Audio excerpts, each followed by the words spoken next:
ओम नमो भगवते वासुदेवाय। ओम नमो भगवते वासुदेवाय। ओम नमो भगवते वासुदेवाय। नारायणं नमस्कृत्यं नरं चैव नरोत्तमं देवीं सरस्वतीं व्यासं ततो जयमुदीरयेत्। नष्टप्रायेषु भद्रेषु नित्यं भागवत सेवया भगवती उत्तमा श्लोके भक्तिर्भवति नैष्ठिकी। कृष्णाय वासुदेवाय देवकी नंदनाय च नन्दगोपकुमाराय गोविन्दाय नमो नमः। ॐ अज्ञानतिमिरन्धस्य ज्ञानाञ्जनशलाकया चक्षुरुन्मिलितं येन तस्मै श्रीगुरवे नमः। श्रीचैतन्यमनोभीष्टं स्थापितं येन भूतले स्वयं रूप कदा मह्यं ददाति स्वापदान्तिकम्। वन्देऽहं श्रीगुरो श्रीयुतापदकमलं श्रीगुरून् वैष्णवांश्च श्रीरूपं सागरजातं सहगना रघुनाथान्वितं तं सजीवं सावधूतं सावधूतं परिजनासहितं कृष्णचैतन्यदेवं श्रीराधा कृष्णपादान् सहगना ललिता श्रीविशाखान्वितान् नमो विष्णुपादाय कृष्णपृष्ठाय भूतले श्रीमते भक्तिवेदांत स्वामीति नामिनि। नमस्ते सरस्वते देवे गौरवाणी प्रचारिणे निर्विशेष शून्यवादी पाश्चात्य देशतारिणे। नमो महावदन्याय कृष्ण प्रेम प्रदायते कृष्णाय कृष्ण चैतन्य नामिने गौरत्षे नमः। हे कृष्ण करुणा सिंधु दीनबंधु जगतपते गोपेश गोपिका कांता श्री राधा कांत नमोस्तुते। तप्त कांचन गौरांगी श्री राधे वृंदावनेश्वरी विश्वानुसुते देवी हरिप्रिये वाञ्छाकल्पतरुभ्यश्च कृपा सिन्धुभ्येव च तानां पावनेभ्यो वैष्णवेभ्यो नमो नमः। जय श्री कृष्ण चैतन्य प्रभु नित्यानंद श्री अद्वैत गदाधर श्रीवासादि गौर भक्त वृंद। हरे कृष्णा कृष्णा कृष्णा हरे हरे हरे राम राम राम हरे हरे। कृष्ण कृष्ण। ये दो भगवद गीता दो, ये भागवतम ले आया। तो भगवद गीता 2.41 से 46 तक के श्लोक का उच्चारण करेंगे। व्यवसायत्मिका बुद्धि एकेह कुरुनन्दना बहुशाखायनन्तश्च बुद्धयो व्यवसायिना। ठीक है, मेरे पीछे श्यामिमां पुष्पितां वाचां प्रवदन्ति यावपश्यता वेदवादरता पार्थ नान्यत् अस्ति इति वादिना कामात्मना स्वर्गपरा जन्म कर्म फलप्रदां क्रिया विशेष बहुलां भोगैश्वर्य गतिं प्रति भोगैश्वर्य प्रसक्तानां या अपहृत चेतसां व्यवसायात्मिका बुद्धि समाधौ न विधीयते त्रैगुण्य विषया वेदा निस्त्रैगुण्यो भवार्जुना निर्द्वन्द्वो नित्यसत्त्वस्थो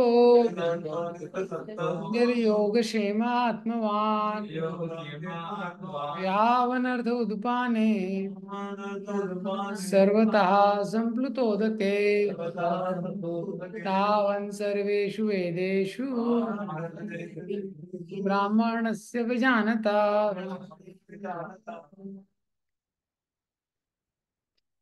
तो ये श्लोक में 41 से देखा था, सीक्वेंस है 40 जो श्लोक है उसमें भगवान बताते हैं कि किस प्रकार से जो भी प्रयास हम भक्ति के मार्ग में करते हैं तो वो जो प्रयास है वो कभी नष्ट नहीं होता। नेहा विक्रम नाशोस्ति प्रत्यवाय न विद्यते। इसलिए भक्ति की क्रियाओं को कैसे करना चाहिए? व्यवसायत्मिका बुद्धि एक हा कुरु नंदना। बहुत ध्यान से, बहुत एकाग्रता पूर्वक पूरी मन की शक्ति, शरीर की शक्ति को एकाग्र करके वो भक्ति की क्रियाओं में संलग्न होना चाहिए। एक हा कुरु नंदना, इस तरह से भक्ति में लगना चाहिए। बहु शाखा अनंत बुद्धयो व्यवसाय ना। अगर वो एक बुद्धि नहीं रखेंगे तो ये एक बुद्धि क्या है?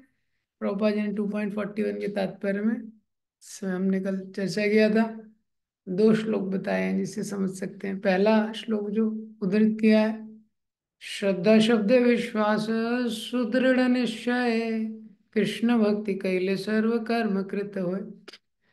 आध्यात्मिक जीवन में हमारा विश्वास होना चाहिए कि कृष्ण भक्ति हम करेंगे तो उससे सारी चीजें सार्थक होंगी। कृष्ण भक्ति का मतलब क्या है? भगवान को प्रसन्न करने का निरंतर प्रयास हम करते रहेंगे। तो श्रद्धा शब्द विश्वास, इस चीज पे विश्वास, सुदृढ़ निश्चय, निश्चय कर लिया कि कृष्ण भक्ति कैले सर्व कर्म कृत। अगर हम भगवान की भक्ति में लगेंगे तो उससे सारी प्रकार की जो वो बेस्ट हो सकता है वो होगा। उसी से हृदय संतुष्ट होगा, इस चीज का विश्वास। हाँ, ये एक चीज है। दूसरा श्लोक जो बताया है, यस्य प्रसादात भगवत प्रसादो यस्य प्रसादान नगति बतो। कि वो एक बुद्धि कहाँ लगानी है? बताया व्यवसायत्मिका बुद्धि एक ही है कुरुंदना, एक फोकस होना चाहिए। प्रभुपाद जी इस तात्पर्य में लिखते हैं कि कृष्ण भक्ति करने से सब कुछ प्राप्त हो जाएगा। और वो कृष्ण भक्ति कैसे करेंगे? लेकिन वो गुरु के निर्देशन में करना आवश्यक है। अपने मन से करेंगे तो उसमें भी कुछ गलती कर देंगे। तो प्रभुपाद जी तात्पर्य में एक लाइन लिखते हैं कि ये जो गुरु के निर्देशन में ही ये जो भक्ति है वो अच्छे से हो सकती है। तो ये 2 जगह पे फोकस करना है हमको। भक्ति करने पे फोकस करना है, कैसे कृष्ण को प्रसन्न करना है, और वो गुरु साधु शास्त्र के माध्यम से। हाँ, गुरु साधु शास्त्र इनके माध्यम से जब वो भक्ति का अनुष्ठान अपने जीवन में करते हैं तो व्यक्ति का जो लाइफ है वो ऑस्पिशियस हो जाता है। नहीं तो बहु शाखा अनंत, बहुत सारी शाखाएं हो जाएंगी, बुद्धि इतने दिशाओं में जाएगी। तो कितने दिशाओं में जाएगी उसके लिए 40 to 43 श्लोक लिखा है। याम इमाम पुष्पिताम वाचा प्रवदंती या विपश्चिता वेदवाद रथ पार्थ नान्यद अस्तीति वादिना। या इमाम पुष्पिताम वाचा, तो बहुत सारे लोग हैं जो अविपश्चिता, मतलब जिनकी बुद्धि विकसित नहीं है या जिनकी विवेक बुद्धि जागृत नहीं हुई है। बहुत सारी प्रवदंती बोलते हैं या पुष्पिताम वाचा। वेदों में बहुत सारे पुष्पिताम वाचा, फ्लावरी वर्ड्स, हाँ, बहुत सारे सुंदर सुंदर जो फ्लावरी वर्ड्स, पुष्पिताम वाचा, जो सुनने में बड़ा मधुर लगता है, ऐसी चीजें लिखी हुई है। तो इस प्रकार से वो लोग उसके बारे में बोलते हैं जिनकी बुद्धि बहुत विकसित नहीं है, विवेक जागृत नहीं है। तो इस प्रकार की चीजों से बहुत आकर्षित हो जाते हैं। क्यों आकर्षित हो जाते हैं? काम आत्मना, जो काम है, भोग करने की इच्छा है, वही उनकी आत्मा है। काम आत्मना स्वर्ग परा, और स्वर्ग को प्राप्त करना चाहते हैं। काम आत्मा मतलब इस संसार में बहुत प्रकार से एंजॉय करने की, भोग करने की बहुत सारी इच्छाएं हैं। और स्वर्ग पर और वो एंजॉयमेंट कंटिन्यू करना चाहते हैं कि ये जीवन, जीवन के साथ भी और जीवन के बाद भी एंजॉयमेंट चलता रहे। क्रिया विशेष बहुला। अब जब यहाँ एंजॉयमेंट करना है, इस जीवन के बाद भी एंजॉयमेंट करना है, तो इतनी आसानी से तो होगा नहीं। तो बहुत सारी क्रियाएं दी हुई हैं, क्रिया विशेष बहुला। भोग ऐश्वर्य गतिम प्रति। भोग और ऐश्वर्य ही उनकी गति है। किस गति को प्राप्त करना चाहते हैं, किस गोल को प्राप्त करना चाहते हैं जीवन में? भोग मिले और ऐश्वर्य मिले। इंद्रियों का, जब इंद्रियों के विषयों से जो संयोग होता है उसको भोग बोलते हैं। इंद्रिय विषय के लिए जो भी पदार्थ व्यक्ति एकत्रित करता है, बड़ा घर हो, बड़ी गाड़ी हो, बहुत सारी सुविधाएं हो, इसको ऐश्वर्य बोलते हैं। भोग और ऐश्वर्य ही उसकी गति है इसके लिए। तो ये दो श्लोक बताए गए। याम इमाम पुष्पिताम। अच्छा, मटेरियल नॉलेज और स्पिरिचुअल नॉलेज में क्या अंतर है? भौतिक प्रगति और आध्यात्मिक प्रगति में क्या अंतर है? यही अंतर है, जो भौतिक प्रगति है, भौतिक स्तर पे कितनी भी उन्नति कर ली जाए, वो क्या होता है, वो बाहर की चीजों को ग्रो करने में लगता है। मतलब कितना भी टेक्नोलॉजी एडवांस हो जाए एक्सटर्नली, क्या होगा? ईटिंग, स्लीपिंग, मेटिंग, डिफेंडिंग और रिफाइन होगा, और कुछ नहीं होगा। ये जो चार चीजें हैं, कोई व्यक्ति वास्तव में कितना बड़ा व्यक्ति है, किस पे निर्भर करता है? ये निर्भर करता है कि उसकी सोच कितनी बड़ी है, उसके उसका उसके जीवन में उसका लक्ष्य कितना बड़ा है, उसकी सोच कितनी बड़ी है, उस पर निर्भर करता है। क्योंकि बैंक बैलेंस पर निर्भर नहीं करता। कलयुग के एक लक्षण में से भी एक बहुत महत्वपूर्ण लक्षण कलयुग का बताया गया है कि धर्म, धन के आधार पर ही हर चीज को निर्धारित किया जाएगा। व्यक्ति पढ़ा लिखा है कि नहीं, देखो भाई पैसा कितना है उसके पास। बहुत बड़ा व्यक्ति अंगूठा भी लगाता है तो बहुत पढ़ा लिखा है। ये व्यक्ति कितना, मतलब वो कितना धार्मिक है, कितना मॉरल है, कितना उसको प्रतिष्ठा मिलेगी, कितना लोग सम्मान करेंगे, कितना पैसा है। पैसा है तो सम्मान करेंगे। पैसा, धन के आधार पे ही सब कुछ निश्चित। अगर धन नहीं है तो बस कोई वैल्यू नहीं उसका। ये और कोर्ट केस, कोर्ट में न्यायालय में किसको न्याय मिलेगा? जिसके पास धन है। धन नहीं है तो कितना भी सत्य बोले वो, न्याय नहीं मिलेगा। धन के आधार पर चीज चलेगी। लेकिन शास्त्र बताता है क्या है कि भौतिक ज्ञान का यही दोष है। भौतिक ज्ञान मतलब कितनी भी प्रगति हो जाए, केवल उसकी जो सोच को विकसित नहीं कर पाता है भौतिक ज्ञान। तो वो इसी चीज को, आहार निद्रा भय मैथुनम चा, इसके बारे में कौन सोचता है? पशु सोचते हैं।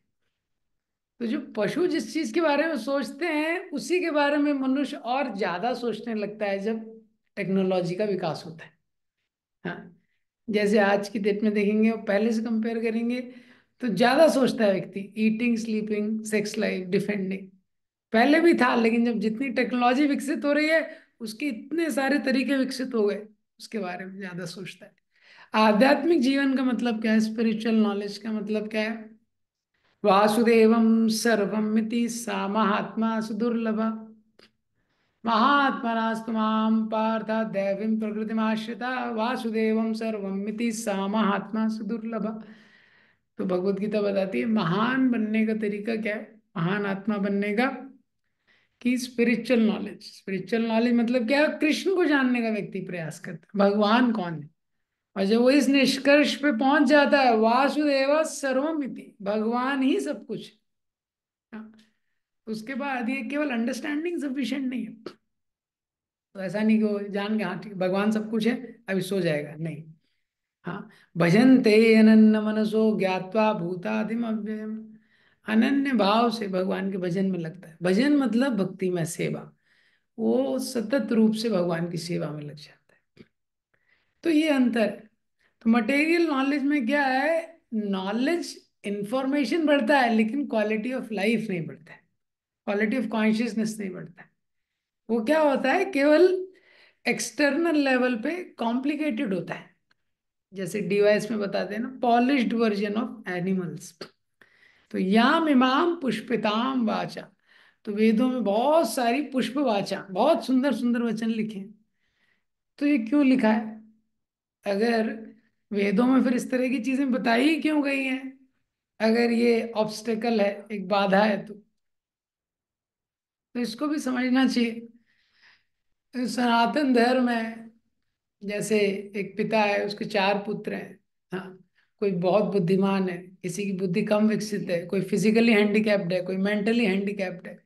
लेकिन जो पिता है, उसके मन में चारों बच्चों का कैसे भला, वो चारों के बारे में चिंतित रहता है।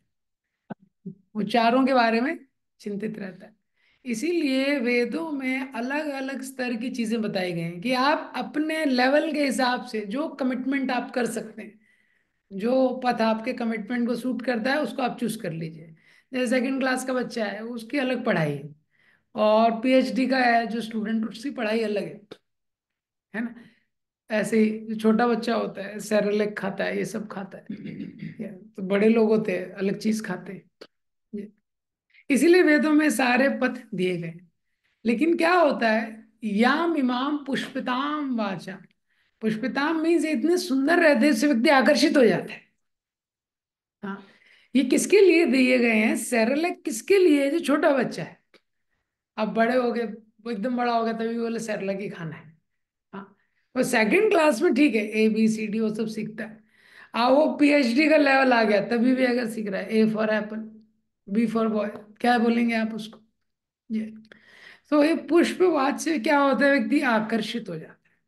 वेदों में बहुत सारी, जैसे इस संसार में, ये वेदों में जो पुष्प वचन है किसकी तरह है, जैसे एड्स होती है ना, विज्ञापन होते हैं। विज्ञापन व्यक्ति देखता है, जिम का विज्ञापन। तो जिम के बाहर देखा कैसे व्यक्ति को पोस्टर लगा रहता है, हर जगह से उसकी नसें वसें निकली हुई हैं सब, एकदम उसका बॉडी का। तो वो व्यक्ति को लगता है, वो पोस्टर देख के, हाँ इसके अंदर घुसूंगा तो मैं ऐसा निकलूंगा। ऐसा आकर्षित हो जाता है वो। ये क्रीम आप लगाइए, केवल 7 हफ्तों में देखिए चेंज। और दिखाते हैं ना। तो ये क्या, यहाँ इमाम पुष्पिताम वाचा। हाँ, किसी को छींक आ जाती है, एड में दिखाते हैं, और फिर वो क्या है, सोना चांदी च्यवनप्राश, और फिर वो एकदम छींक आ रही है, उसके बाजू में वो उसका कवच बनाया उसने। हम लोग थे पहले, उसका ऐड आता था, कॉम्प्लेन बढ़ते बच्चों के लिए, जो बढ़ नहीं पा रहा है, कॉम्प्लेन खाओ। तो ऐसा लगता था, हाँ कॉम्प्लेन मिला के दूध पिया मतलब थोड़ा तो आज बढ़ जाएगा हाइट उसका, मेंटली उसको ऐसा लगता है। हाँ, ये क्या है, एड्स, इनामर्ड हो जाता है वो। इसी तरह से इस संसार में, ये ये मेनली ये जो श्लोक है, ये संसार में हर कोई जो एंजॉय करना चाहता है, तो एंजॉय की टेंडेंसी है। वेद में भी बहुत सारे उसके जो ऑप्शन दिए, उससे व्यक्ति इनामर्ड हो जाता है। तो उसी में ही पढ़ता है कि अच्छा, 6 महीने तक वो क्या है, गणपति का स्त्रोत क्या था वो, षण्वर मास फलम लभेत। हाँ, कि गणपति जी का ऐसा स्त्रोत कीजिए, और कितना करना है? केवल 6 महीने तक। 6 महीने तक क्या, एक सेमेस्टर में सारी मनो ये पूरी पूरी हो जाएगी। एकदम आकर्षित हो जाता है वो। इस तरह के शब्दों को सुन के क्या होता है, एकदम अट्रैक्ट हो जाता है। हाँ, ठीक है, ये सूरज को पानी डालेंगे तो ऐसा होगा, ये देवी माँ की पूजा करेंगे तो सारी मुरादें पूरी करेंगी। तो ये क्या हो जाता है, ये जो एड्स है, उससे माइंड उसका पूरा ऑक्युपाई हो जाता है। भोग करने की जो इच्छा है, वो जीव के अंदर ऑलरेडी है। और ये भोग करने की इच्छा को क्या है, उससे पूरा माइंड ऑक्युपाई हो जाता है, ऑलरेडी एंजॉय करना चाहता है। ये गोल क्या है, ये सारी चीजें शास्त्र में देने का, कि वो हायर लेवल के लिए प्रयास करे। सेकंड क्लास में पढ़ाया जा रहा है, थर्ड क्लास में जिससे हायर लेवल की पढ़ाई करेगा वो, फोर्थ क्लास में और हाई लेवल की पढ़ाई करेगा। ये तो व्यक्ति का, लेकिन क्योंकि व्यक्ति एंजॉय करना चाहता है, तो शास्त्र बोलता है एटलीस्ट पाप की तरह से मत करो, शास्त्र को फॉलो करके करो। तो इस संसार में बेटर एंजॉयमेंट, मटेरियल एंजॉयमेंट, और इसके बाद भी, इस संसार के बाद भी, जीवन के साथ भी और जीवन के बाद भी उसको करना क्या है, उसका उद्देश्य है मुझे एंजॉय करना है, उसे क्या करना है, केवल एंजॉय करना है। शास्त्र सोचता है कि शास्त्र के आधार पे चीजें दी हैं कि शास्त्र के आधार पे एंजॉय करेगा तो धीरे धीरे प्रगति होगी उसकी। तो ये संसार में भी एंजॉय करना चाहते हैं, इसलिए शास्त्र में बहुत सारी चीजों का विधान है। सूर्य को पानी डालो, चश्मा नहीं लगाना पड़ेगा। हाँ, सूर्य क्या है, रोशनी के देवता है। ये इसी प्रकार से उमा पार्वती जी की पूजा करो, उसको अच्छा पति मिलेगा। शिव जी की पूजा करो, अच्छी पत्नी मिलेगी। तो ये सब लोग करते हैं। ये वाला व्रत रखो, हाँ, तो उससे व्यक्ति का हेल्थ बहुत अच्छा रहेगा। 16 सोमवार का शिव जी का व्रत रखो, सारी मनोकामनाएं पूरी हो जाएंगी। सत्यनारायण की पूजा करो। हाँ, सत्यनारायण की कथा में आता है ना, फिर उसने सत्यनारायण की पूजा का संकल्प किया। उस दिन उसको, उस बार जब वो बाजार में गया, उसको उस हर बार से दुआ डबल धन मिला। हाँ, और उसके बाद उसका घर धन से भर गया। ऐसे ऐसे तो कितने तो जो शास्त्र में नहीं है वो भी लॉन्च हो गए। ये संतोषी माता आ गई, संतोषी माता में मूवियां बन गई, वो कहीं शास्त्र में है नहीं। यहाँ वहां जहाँ था सॉन्ग फेमस हो गया, मत पूछो कहाँ कहाँ है संतोषी माँ। तो है ही नहीं, मत पूछो कहाँ कहाँ है संतोषी माँ, है ही नहीं संतोषी माँ। हाँ।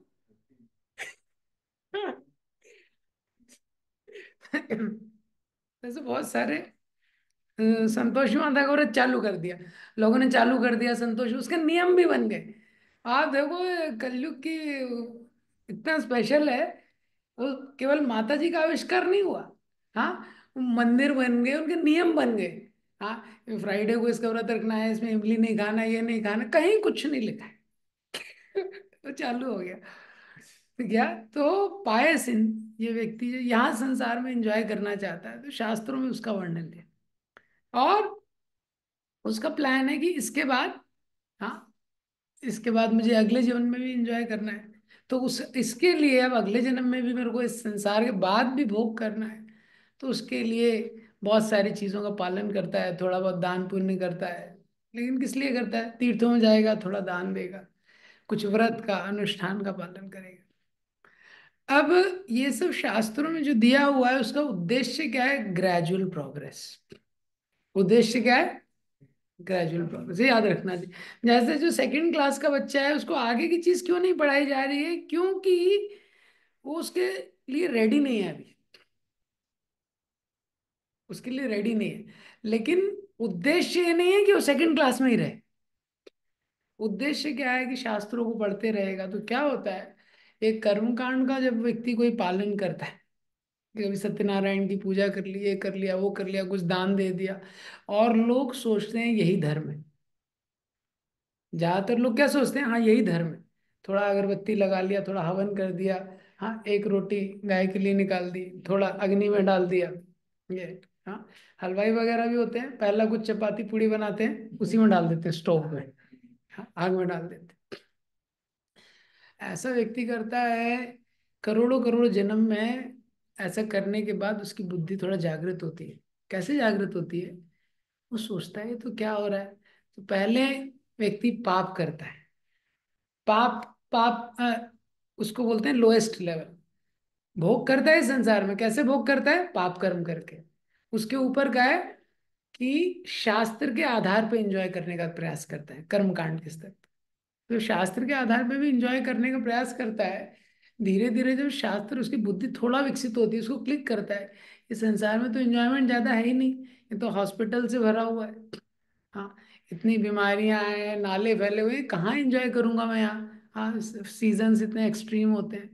तो सोचता हूँ स्वर्ग में जाना चाहिए। हाँ, शास्त्र में पढ़ता है स्वर्ग है, वहाँ कोई बीमार नहीं होता, कोई हॉस्पिटल नहीं है, कोई गंदगी नहीं है, एयर में कुछ पोल्यूशन नहीं है, कोई अल्ट्रा वायलेट रेज नहीं है, ये। तो फिर वहां के लिए ट्राई करता है। हाँ, स्वर्ग में जाता है, एंजॉय करता है, लेकिन जब तक एंजॉयमेंट का relish कर रहे हैं, एंजॉयमेंट में तो बहुत सारा समय तुरंत निकल जाता है। फिर छीने पुण्य मर्त्य लोकम विशंति, वापस नीचे आना पड़ता है। ऐसे कई बार, लाखों बार, करोड़ों बार जब ये सर्कल होता है, फ्रस्ट्रेट हो जाता है। वो लगता है कुछ इससे बेटर होना चाहिए। हाँ, तब मोक्ष का प्रयास करता है, मुक्ति। हाँ, इससे मुझे निकलना है। इस झंझट से मुझे निकलना है। हाँ? और फिर उसके ऊपर है भक्ति। सोचता है मुझे भगवान की प्रसन्नता के लिए कुछ करना है, वो रियल एंजॉयमेंट। तो जो ग्रेजुअल क्रॉस, फाइनली उसको वो स्थिति पे आना ही पड़ेगा कि मुझे कृष्ण से प्रेम करना है। तो ये कर्म कांड में। लेकिन ये जो कर्म कांड की विधि है, इसमें यही दोष है क्या, करोड़ों बार ये चक्कर लगाना आसान नहीं है। दूसरा क्या है, कर्म कांड की विधि में सबसे बड़ा दोष क्या है कि जो प्रेजेंट अंडरस्टैंडिंग है उसको अल्टीमेट अंडरस्टैंडिंग समझ लेते हैं। अगर सेकंड क्लास का बच्चा सोचे बस हाँ पढ़ाई यही है, A for apple B for boy, यही है पढ़ाई बस, हो गया मेरा पढ़ाई, पढ़ाई हो गया, हाँ हो गया, और आगे बढ़े ही ना, तो वो एजुकेशन का लक्ष्य नहीं। जैसे अभी मैं अभी रिसेंट वहाँ पे आप देखेंगे, अ, रामदेव बाबा जी ने बहुत जगह सेंटर खोला है। तो हरिद्वार में मैं गया था, तो वो भी काफी प्रवचन करते हैं, अच्छा काम कर रहे हैं काफी, तो प्रवचन वगैरह भी काफी करते हैं। उनके जो बाकी नीचे योगा टीचर्स हैं वो भी सब लोग क्लास भी लेते हैं उसके साथ साथ, योगा के साथ। तो हर दिन वो बोलते हैं लगभग ये, मनुष्य जन्म बहुत दुर्लभ है। जो हम लोग बोलते हैं ना वो भी बोलते हैं, मनुष्य जन्म बहुत दुर्लभ है, ये मनुष्य जन्म बहुत दुर्लभ, मनुष्य जन्म हमको प्राप्त हुआ है, ये रोगी रहने के लिए नहीं है। हाँ, ये मनुष्य जन्म रोगी रहने के लिए नहीं है। यहाँ तक सही बोलते हैं। हाँ, लेकिन यहीं तक बोलते हैं, इसके आगे नहीं बोलते कुछ। क्या बोलते, मनुष्य जन्म बहुत दुर्लभ है, ये रोगी रहने के लिए नहीं है, निरोगी रहने के लिए, बस यहीं तक बोलते हैं। तो क्या है उनका वही अल्टीमेट अंडरस्टैंडिंग हो जाता है कि बस ये निरोगी रहना है। नहीं, उसके बाद करना क्या है, इसका मतलब क्या है। अगर जीवन में व्यक्ति को जो वास्तविक अल्टीमेट गोल है उसकी क्लैरिटी नहीं है, तो सब कुछ बेकार हो जाता है। अगर गोल की क्लैरिटी, जब तक गोल है तब तक हर चीज यूजफुल है।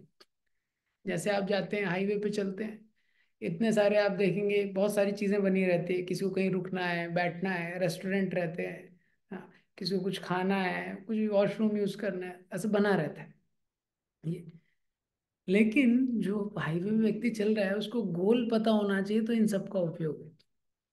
और उसको गोल ही नहीं पता है, अगर उसको गोल नहीं पता है और वो सोचने लगे "अरे ये तो अच्छा है ढाबा, हाँ, ये ढाबा अच्छा है", वहीं रुक गया, बस वहीं ढाबे में सर्वे कर रहा है यहाँ वहाँ आसपास की जगह, तो कोई मतलब नहीं है ना। वो ढाबा किस लिए बना है, वो उद्देश्य पे पहुंचने के लिए एक सुविधा है। हाँ, तो जो कार में वो जा रहा है, कार में डीजल भरा है, रास्ते में जो भी सुविधाएं हैं, अच्छा रोड है, it is all useful as long as he is focusing on destination. ये सबका उपयोग है जब तक वो लक्ष्य पे केंद्रित है। ये मनुष्य जन्म क्या है, लक्ष्य के लिए मिला है, तो इसमें लक्ष्य पे केंद्रित है, उसके लिए हमको स्वास्थ्य का ध्यान रखना है, बहुत महत्वपूर्ण है, बहुत इंपॉर्टेंट। और भी जो भी सुविधाएं हैं, भोजन करते हैं, कुछ भी करते हैं, शास्त्र पढ़ते हैं, लेकिन उद्देश्य क्लियर होना चाहिए। उद्देश्य अगर क्लियर नहीं है तो वो क्या है, उसको हेल्प नहीं करेगा ये। और वर्स्ट है कि किसी और चीज को वो उद्देश्य बना ले। ज्यादातर लोगों को जब उद्देश्य नहीं पता रहता है तो जो चीज अवेलेबल रहती है उसी को उद्देश्य बना लेते हैं। उनको लगता है, इसलिए साइंस में यही उद्देश्य बन गया कि बस एंजॉय करना है, कंफर्टेबल लाइफ जीना है ये। मेरा एक अभी फ्रेंड था, वो जापान गया था, कंपनी ने भेजा था उसको, तो वहां से आया तो बता रहा था एकदम सुपर एक्साइटेड था। हम्म, अरे इतना अच्छा कंट्री है, इतना अच्छा देश है, इतने क्लीन रोड्स हैं, क्योंकि आप वेस्ट में जाएंगे तो स्वर्ग की तरह है। हाँ, लोग कम है, स्पेस ज्यादा है, super clean, super clean, the air is super fresh, everything is super perfect ये। वहां पे प्रॉब्लम क्या है, लोगों को गोल नहीं पता है ये। तो ये क्या है, इसलिए उद्देश्य बहुत महत्वपूर्ण है, इसलिए ब्लॉक कर जाता है, जो कर्मकांड ने ब्लॉक कर देता है हमारे को। प्रभुपाद जी की कृपा है, तो भारत में आप देखेंगे हर किसी ने किसी न किसी देवी देवता को पकड़ा ही हुआ है। हाँ, भारत में क्योंकि बोनाफाइड नास्तिक मिलना तो मुश्किल है। तो कोई ये बाबा वो बाबा ये वो कुछ तो सब लोग करते रहते हैं, सबके घर में कहीं ना कहीं। प्रभुपाद जी ने आगे क्लैरिटी दिया, हमारे ऑल्टर को थोड़ा क्लीन करवाया, सब मिक्स्ड अप ऑल्टर था सबके घर में। प्रभुपाद जी का ये बहुत बड़ा योगदान है। क्यों? क्योंकि ये नहीं होगा तो व्यक्ति ऑसिलेट करता रहता है, जन्म जन्म से कई करोड़ों जन्म लग जाते हैं, यहाँ वहाँ घूमते घूमते घूमते, कभी उसको संतुष्टि नहीं मिलती है।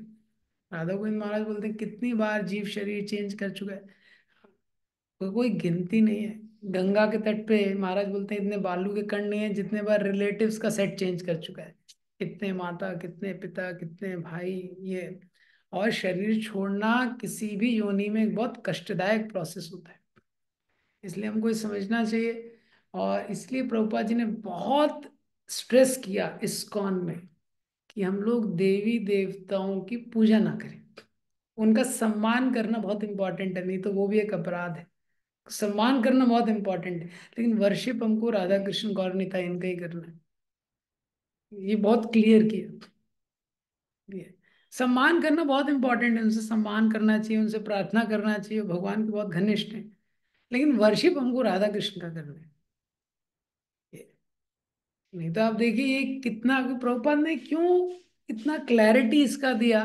भगवान ने तो 5-6 श्लोकों में ही डेमिगॉड वर्शिप को धोया है, प्रभुपाद जी ने पूरा धोया उसको। हाँ। क्यों? रिस्क इसलिए इस्कॉन के ऊपर लोग पूछते भी हैं, अच्छा क्या कृष्ण के अलावा कोई है नहीं क्या? आप लोग कृष्णा कृष्णा और बाकी सब लोग क्या है, फिर बाकी हनुमान जी वगैरह ये सब क्या है? हाँ, जी वगैरह। लोगों को वो हो जाता है, क्यों? क्योंकि इंडिया में कंफ्यूज रहना ही उनको अच्छा लगता है, तो सब रखो, सबका थोड़ा थोड़ा रखो। हाँ, इसलिए किसी के ऑल्टर में देख लो आप, किसी भी व्यक्ति अगर वो इस्कॉन से प्रॉपरली जुड़ा नहीं है, और इस्कॉन में जुड़ने के बाद भी कई लोग जल्दी क्लियर नहीं करते हैं ऑल्टर, घर में जाके देख लो उसके क्या क्या रखा है। हाँ, और ऐसे भी देवी देवता रहते हैं उनको भी नहीं पता रहता, तो इसलिए ये कौन है पता नहीं रहता, वो कौन है ये। हाँ, तो इसलिए एक्सक्लूसिव प्रभुपाद रिस्क नहीं लेना चाहते थे, इसीलिए क्यों प्रभुपाद जी को पता था कि अल्टीमेट गोल व्यास देव ने इसी चीज के लिए, व्यास देव को नारद मुनि ने इसी चीज के लिए क्रिटिसाइज किया है फर्स्ट कैंटो में।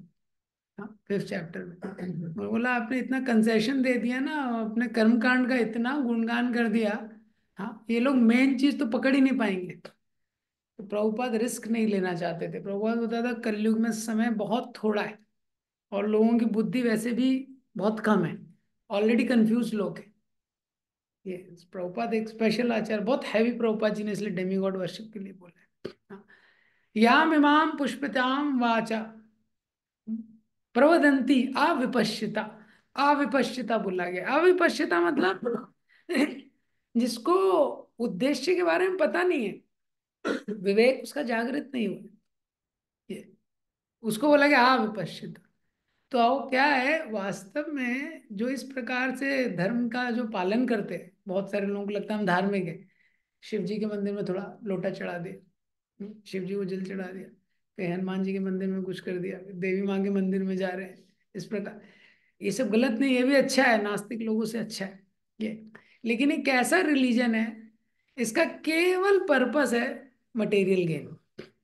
शिव जी सारी समस्याओं को दूर कर दें, हाँ, शिव जी कर दें, संतोषी माँ कर दें, शनिदेव कर दें, सबके मंदिरों में भीड़ लगी हुई है, साईं बाबा कर दें, कोई भी कर दे, उसका केवल गोल क्या है?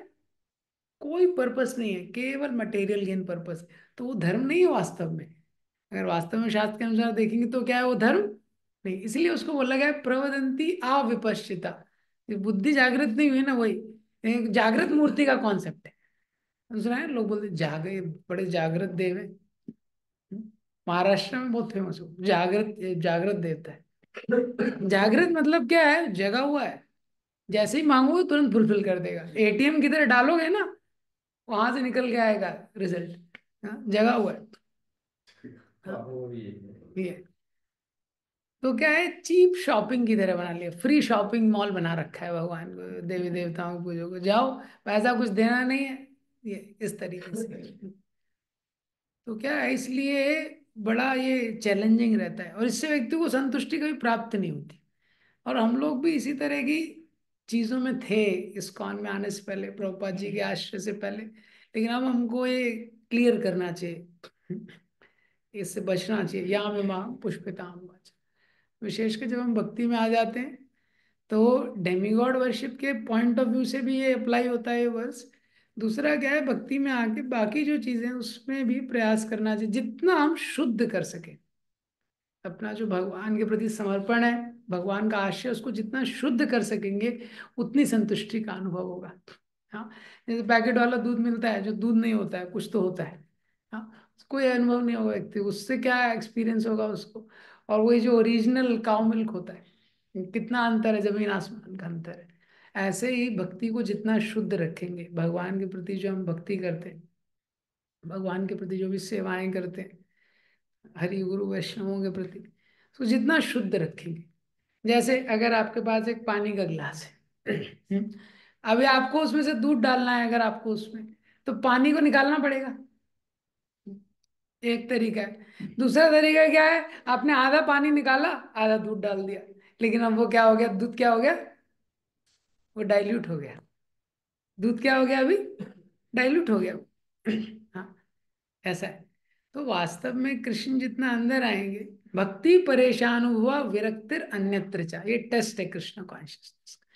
भगवान के प्रति जितना आकर्षण बनेगा, उतने ही संसार की चीजों के प्रति हमारा डिटैचमेंट बढ़ना चाहिए, ये टेस्ट है। वास्तव में भक्ति में एडवांसमेंट हो रहा है कि नहीं, ये टेस्ट है। या अभी भी वेद की जो फ्लावरी चीजें उससे अट्रैक्ट हो रहे हैं, या भक्ति में जो फ्लावरी चीजें मिलती हैं कि लोग हमारा कितना सम्मान कर रहे हैं, ये हाँ, धनम जनम सुंदरी से जितना आकर्षण है, तो ये एक इंडिकेटर है क्या, कि भक्ति में एडवांसमेंट ढंग से नहीं हो रहा है। ये, तो इसीलिए भक्ति को शुद्ध करने का प्रयास करना चाहिए। तो ये इम्पॉर्टेंट चीज है। तो क्या होता है, जैसे कोई भूखा रहता है, तो उसको क्या है, उसको भोजन की आवश्यकता है, उसको भोजन चाहिए। इसी तरह वास्तव में जीव भूखा है आध्यात्मिक आनंद को प्राप्त करने के लिए, भगवान से जो संबंध उसका टूट चुका है उसको जोड़ने के लिए वो क्या है, वो भूखा है। प्रॉब्लम क्या है पता, जैसे छोटा बच्चा होता है ना, वो रोता है, छोटा बच्चा देखा है आपने, वो रोता है। जब रोता है तो माँ कभी कभी उसको स्तनपान कराती है, कुछ बोतल में कुछ दूध देती है। वो दूध देने के बाद भी रोता रहता है। वो दूध लेने के बाद भी रो रहा है, इसका मतलब क्या है, is asking for something else. समझ गए आप, इसका मतलब उसके बाद भी रो रहा है। अगर दूध के लिए रो रहा होता तो दूध मिलता चुप हो जाता, उसके बाद भी रो रहा है, इसका मतलब क्या है, किसी और चीज के लिए रो रहा है। पर वो कई बार माँ समझ नहीं पाती है, भागवतम में लिखा है माँ नहीं समझ पाती। इसी तरह से जो हर जीव है उसके अंदर ये भूख है, वो आध्यात्मिक आनंद का आस्वादन करना चाहता है। पर क्या है, कोई उसको ये प्रदान नहीं कर रहा है, ये बड़ा प्रॉब्लम है। People are looking for spiritual happiness, but no one is offering. इसीलिए डिवोटीज का रिस्पॉन्सिबिलिटी है प्रचार करना। हाँ, लोगों को वो देना जो उनकी वास्तविक नीड है, इसलिए हमारा रिस्पॉन्सिबिलिटी है। दूसरा प्रॉब्लम क्या है कि कई बार वो व्यक्ति को भी पता नहीं होता, वो फाइनल चीज चाहता है पर वो पता नहीं कि कैसे मिलेगा उसको। जैसे कोई पेशेंट है, वो बीमार है, वो ठीक होना चाहता है, लेकिन जब डॉक्टर दवाई देता है वो दवाई नहीं खाना चाहता। ये स्थिति है कल। कैसे ठीक होगा, ठीक होना चाहता है, हेल्दी बनना चाहता है, लेकिन दवाई नहीं खाना चाहता। तो ये दो प्रॉब्लम है। पहला क्या है, दवाई देने वाले लोग बहुत कम है, डिवोटीज की संख्या बहुत कम है जो एक्चुअल में सही नॉलेज लोगों को दे सके। और दूसरा क्या है, बोना, वो पेशेंट्स भी ऐसे हैं उनको ठीक होना है लेकिन दवाई खाने की इच्छा नहीं है। हाँ, इसलिए प्रीचिंग में बहुत घुमा फिरा के यहाँ इमाम पुष्पिता वहाँ अच्छा वो करना पड़ता है, परिवर्तन में लाओ, इधर उधर से बहुत सारे लोगों को लाओ, उनसे सेशन दिलवाओ, इतना वैरायटी का प्रसादम खिलाओ, बहुत कुछ करना पड़ता है क्योंकि पीपल एक्सेप्ट नहीं करते। इस तरह से ये प्रभुपाद जी ने एक लेक्चर दिया है 2.40 के ऊपर, उस पर प्रभुपाद जी बोलते हैं एक स्टेटमेंट, इसीलिए जीवन में सम वे और the other you begin to act in Krishna consciousness, even 1% that is not destroyed, that is beginning of success, some way or the other. जब वास्तव में लोग भक्ति के मार्ग में चलने लगते हैं ना, कितना भी करें, वहां से उसका लाइफ एक्चुअली शुरू होता है। साम्य और उसमें बताया है, नेहा विक्रमनाश, 1% वो डिस्ट्रॉय नहीं होगा। तो हम भक्ति के मार्ग में आते हैं, भक्ति करना स्टार्ट करते हैं, वहां से वास्तव में असली आनंद का भी वो अनुभव करता है, और असली उसका जो ग्रोथ है वो शुरू होता है। क्यों? क्योंकि ये संसार में सब कुछ फिनिश हो जाएगा। प्रभुपा जी बोलते हैं तुम्हारा स्काई स्क्रेपर बिल्डिंग है, ये है, जो भी बैंक बैलेंस है, इतने सारे कनेक्शन जो भी है, इतना संपत्ति जो भी, everything will remain here and you have to go. जीवन कैसा है? सब कुछ यही रहेगा। लोगों की इतनी बड़ी बड़ी संपत्ति रहती है, इतने बड़े बड़े प्रॉपर्टी डीलर्स रहते हैं, इतनी एकड़ जमीन रहती है, इतनी गाड़ियां रहती हैं, सर्वेंट रहते हैं, सब कुछ रहेगा यहीं, लेकिन उसको जाना पड़ेगा। इसको, वो जो जीव है उसको यहाँ से जाना पड़ेगा। ये शरीर भी साथ में नहीं जाएगा, बाकी चीज तो छोड़ दो, ये शरीर भी साथ में लेके नहीं जा सकता, इसको लेके चल रहे हैं।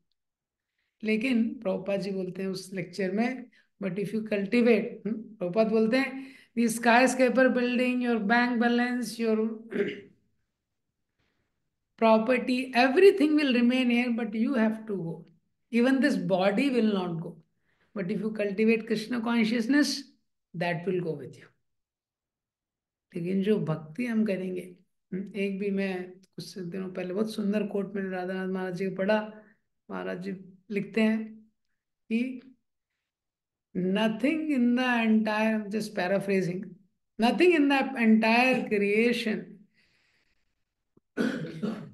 nothing in the entire creation can erase from Krishna's memory uh, even the smallest of the service done by any living entity. छोटा सा भी सेवा जो हम भगवान के लिए करते हैं, भगवान उसको कभी नहीं भूलते हैं, कभी इरेज नहीं होता है भगवान की मेमोरी से। तो जो भी कृष्णा कॉन्शियस हम लोग करते हैं, वो हमेशा रहता है, वो ही जाता है, बाकी सब छूट जाता है। और जो भी जितना भी हद तक हम लोग भक्ति में बढ़ पाए, 5%, 10%, उसके आगे से स्टार्ट होगा। और बेस्ट क्या है? प्रभुपा जी बोलते थे, best is to finish the business in this lifetime. Best है कि ऐसा प्रयास करेगी इस जीवन में इसको फिनिश करना है, बिजनेस को। ये उसमें जो भी कष्ट आएगा, लेकिन अगर ये फिनिश करना है तो बेस्ट है, फिनिश करने का ट्राई करना चाहिए। तो हम लोग, इसीलिए भगवान ने इतना सब कुछ बताया है, लेकिन गीता में आप देखेंगे, शास्त्रों में इतना सब कुछ दिया है, लेकिन भगवान अपना ओपिनियन बता रहे हैं। भगवान अर्जुन को बार बार बोलते हैं, आ ब्रह्म भुवनालो का पुनर्वर्तिनो अर्जुना माम उपेत्य तु कौन्तेय पुनर्जन्म न विद्यते। कि इसमें तुम फंसो मत, वेदवाद रता में तुम फंसो मत। हाँ, क्योंकि अगर तुम इसमें फंस गए तो बेस्ट के यहाँ से ब्रह्मलोक तक कहीं मत फंसो, यहाँ के प्रॉमिस तो छोड़ो, अमेरिका स्विट्जरलैंड का वीजा ये छोड़ो, तो ब्रह्मलोक तक कहीं गोल मत बनो। हाँ, तो ये मनुष्य जन्म इसके लिए है। हम्म, क्योंकि इंद्रिय तृप्ति के लिए बाकी योनियां हैं, मनुष्य जन्म इंद्रिय तृप्ति के लिए नहीं। प्रभुपा जी बोलते हैं हम लोग कौन कौन सी योनि में थे वो भी नहीं पता है। एक्वाटिक्स की योनि में थे तो पूरा जीवन पानी में ही था, पानी के अंदर ही थे। कभी कभी हम लोग वेजिटेबल किंगडम में हुए तो हमको भिंडी फ्राई बनाया गया, कभी हमारा बैगन भरता बना है, ये सब योनियों में भी हमारा जन्म हुआ है। ये, हाँ, तो आज सब्जी खाते हैं मतलब सब्जी खराब है, वही सब्जी थे हम कभी। हाँ, सब्जी के तो क्या क्या हम बने हैं। हाँ, कभी पशु योनि में थे, देखिए किसी पशु का कैसा स्थिति रहता है। कभी वॉर्म्स थे, जैसे मच्छर मार देते हैं ना हम लोग, मच्छर बैठता है मार देते हैं, पता नहीं किस योनि में क्या क्या हम लोग में ऐसा। लब्ध्वा सुदुर्लभा इदम बहु संभवान्ते, ऐसे करोड़ों योनियों जन्म के बाद लब्ध्वा, जीव को सुदुर्लभम, हाँ, बहु संभवान्ते, मनुष्य शरीर प्राप्त हुआ। ये, तो ये शरीर प्राप्त हुआ, उसमें भी सिविलाइज सोसाइटी में इसको यूटिलाइज करना चाहिए। हाँ, वो देखना चाहिए कैसे इसको हम भक्ति में यूटिलाइज कर सकते हैं। ये, तो ठीक है, इसके आगे कल डिस्कशन करेंगे। श्रीमद् भगवद गीता की, श्रील प्रभुपाद की। क्वेश्चन है,